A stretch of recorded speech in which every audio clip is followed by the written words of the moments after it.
Greetings, everyone. This is Gigi coming to you today. Oh my goodness, I've really been through something. Well, I should say I've been through something. My sister, God bless her, 88, almost 89-year-old, has been through a lot this last week. I haven't been on here trying to get her back to some type of her normalcy. I'm going to share with you something that happened. Today is Monday, and this happened last Tuesday night. We left Mexico. My sister wasn't happy, and regardless of how I felt about Mexico, if she wasn't happy, I couldn't be happy because, this is a hand-in-hand thing. I mean, I'm not going to be over there enjoying myself and she's like not feeling it. So I booked us return tickets, back home. Okay. My sister used to weigh 350 pounds. The majority of her life, she was overweight. And then later on, I guess about 20 some years ago, she had gastric bypass and she lost considerable amount of weight. But the weight over all those years took a toll on her body. So she's had hip replacement, knee replacement, rotator cuff replacement. So my sister, she walks with a cane. Okay, she's very proud. And she walks with a cane. She doesn't want help. She's very proud. So I always get, when I'm making the reservations for plane tickets, I get, make sure that they have, handicap. She needs assistance, handicap assistance. So we get to Miami. I'm not going to say at this moment the airline that was involved in this.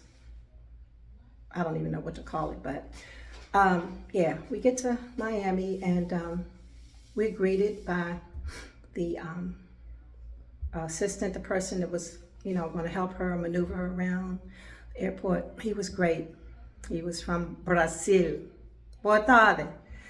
And everything was great. We did what we had to do. He took us, he knew where we needed to go to customs, and then from customs, get our bags, and then take our bags to another departure point so we could get back to our final destination. Everything was great.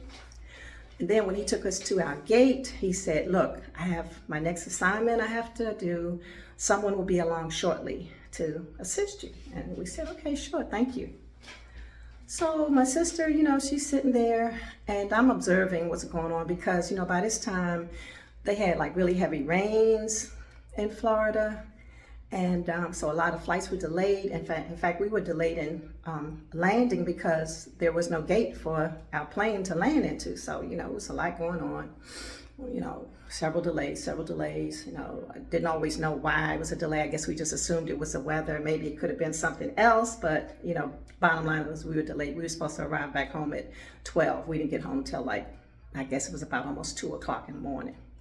Okay, so meanwhile, I'm observing people coming over to the gate. They're waiting in line. These are handicapped people in, wheelchairs, And I'm wondering, like, where is my sister's assistant, So I went over to the counter, customer service, and first of all, I had lost my boarding pass, so I asked the young lady, would she please, replace my boarding passes. So while she was doing it, I asked her, I said, the person that was assisting my sister, he had to leave, but he's assured us that someone was coming along to, be with her. And she said, oh yeah.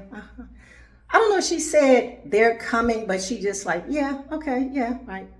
So I went and sat back down, I know I must have like stood up because there were no seats. Somebody had spilled soda all in the seat next to my sister, so I just stood by her. And I know it was an hour that I stood, at least an hour. And during that hour wait, I know I went back up to the counter at least twice. So that was maybe 3 or 4 times that I went up to the counter. And I inquired about when was this person coming to assist my sister. And the lady, young lady, she she was like kind of evasive, I would say, about, and she didn't say, well, I called them and they should be coming, or she didn't even say, well, we're shorthanded and, hopefully there'll be somebody coming here soon. None of that did she say. She just said, oh, well, yeah, they're coming, or something to that effect. So by this time, after an hour and some time passed, I see that all the handicapped people, they're on the plane.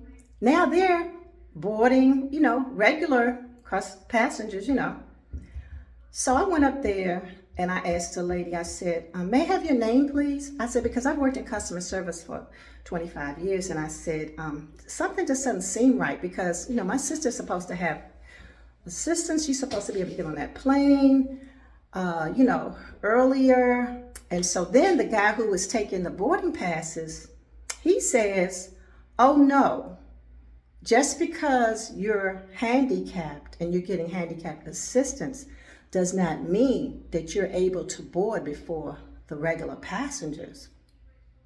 I'm like, are you serious? Oh, okay. I said, well, thank you for that enlightenment. So when I asked the young lady for her name, she gave it to me. I guess that was her name. I didn't look to see if, she had the badge or whatever.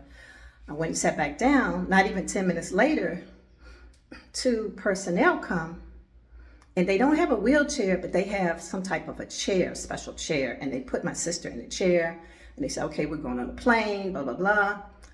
They proceeded to take my sister, and I'm following behind, on to the plane. In the process, we're passing all these regular passengers that were in line, that were called. And like they're telling the passengers, step to the side, please, step to the side, please. I'm so embarrassed, because I'm thinking, I don't think this is how it was supposed to be done. My sister was supposed to have been included in the handicapped passengers. And now it's like they're making these passengers move out the way to accommodate her. Make it make sense. So anyway, when we get on the plane, our seats were 20 something, 20 D and E, or D and C and D, or something like that. So my sister had to literally hop all the way back to seats 20, C and D. And I'm trying my best, but a plane aisle is narrow at all times. And when you have all these other people that are, they're trying to get to their seats as well, it was terrible. I wanted to cry. I really wanted to cry, because it makes me feel like people don't care. They don't care about people that are handicapped. Do you ever think that something could happen to you, and you may be in that position, and you may need somebody to just be kind, just be respectful? You're trying to make it. You're trying to live a life. You're trying to live your life. And all you need is just a gentle urge or a little assistance along the way. And she was not getting it. She got it at the last, okay? It was hard. It was really hard. It was hard. Now let me tell you something else. After we finally got in our seats, and we were on the plane, we flew off, because it took a long time before we were able to depart. I know they have to have the air on to circulate, and everything, the cabin, and keep germs at bay. It got cold. My sister, she had a jacket on. We're coming from 110-degree weather in Mexico, but we both had jackets. We had shirts and jackets. I asked the attendant for a blanket. He said they don't have any. They don't have any. They don't have blankets. I think he said they don't provide blankets anymore. And I was through. My sister was on that plane. She was shivering. She was shivering, okay?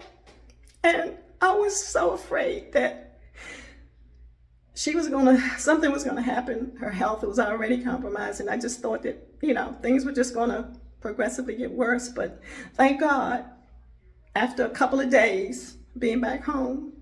She's a little better. But I will never forget what that airline did.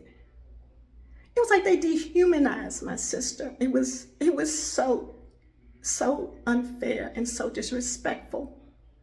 So disrespectful. And consider my sister worked in customer services for over 20 years. Okay? And that's the thing. You know, all these vibrant young people out here, one day, God willing, you're going to get older.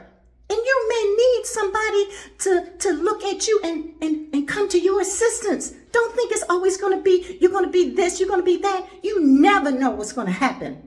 But it's not even about that. It's not even about what may happen. It's about you're in the present. This is your job. You're in customer service. What is customer service but to serve the customer? You tell me, what is the meaning of customer service? Thank you for listening. Please like and share and subscribe because it ain't over yet. It ain't over.